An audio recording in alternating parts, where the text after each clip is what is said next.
മുൻ ഉപരാഷ്ട്രപതി ജഗ്ദീപ് ധൻഖർ നിലവിൽ 3 പെൻഷനുകൾക്ക് അർഹനാണോ എന്ന ചോദ്യമാണ് ഇപ്പോൾ ഉയർന്നുവരുന്നത്. 1993 മുതൽ 1998 വരെ രാജസ്ഥാൻ എംഎൽഎ ആയിരുന്ന ധൻഖർ ഉപരാഷ്ട്രപതി സ്ഥാനമൊഴിഞ്ഞ ശേഷം തന്റെ എംഎൽഎ പെൻഷൻ പുനഃസ്ഥാപിക്കാനായി അപേക്ഷ നൽകിയിരിക്കുകയാണ്.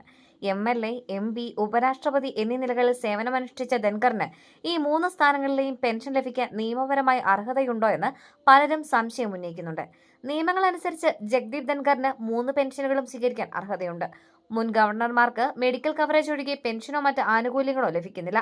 അതേസമയം മുൻ എംഎൽഎമാർ, എംപിമാർ, ഉപരാഷ്ട്രപതിമാർ എന്നിവർക്ക് പെൻഷൻ അനുവദനീയമാണ്.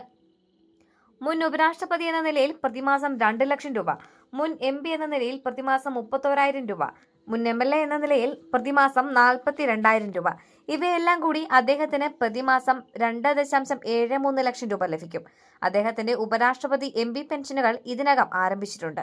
ജഗ്ദീപ് ധൻഖർ ജനതാദളിലൂടെയാണ് രാഷ്ട്രീയ ജീവിതം ആരംഭിച്ചത്. 1989 ജുൻജുനുവിൽ നിന്ന് എംപിയായി തെരഞ്ഞെടുക്കപ്പെട്ടു. പിന്നീട് കോൺഗ്രസിൽ ചേർന്ന് 1993 രാജസ്ഥാൻ നിയമസഭയിലേക്ക് കിഷൻഗഡിൽ നിന്ന് എംഎൽഎ ആയി വിജയിച്ചു.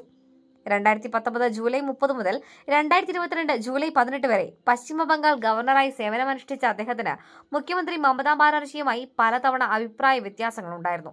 പിന്നീട് 2022 ഓഗസ്റ്റ് 11 ഇന്ത്യയുടെ 14ാമത് ഉപരാഷ്ട്രപതിയായി സത്യപ്രതിജ്ഞ ചെയ്തു.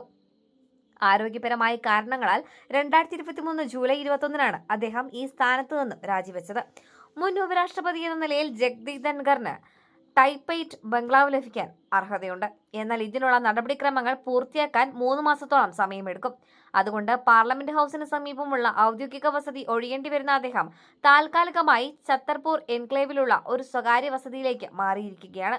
പല ഉന്നത പദവികളും വഹിച്ച ജഗ്ദീപ് ധൻഖറിന്റെ രാഷ്ട്രീയ ജീവിതം വിവിധ സ്ഥാനങ്ങളിലെ പെൻഷനുകൾ നേടുന്നതിനുള്ള അദ്ദേഹത്തിന്റെ അർഹതയെ വ്യക്തമാക്കുന്നു. നിലവിലെ നിയമങ്ങളനുസരിച്ച് 3 പെൻഷനുകൾക്കും അദ്ദേഹത്തിന് അർഹതയുണ്ടെന്നത് ശ്രദ്ധേയമാണ്.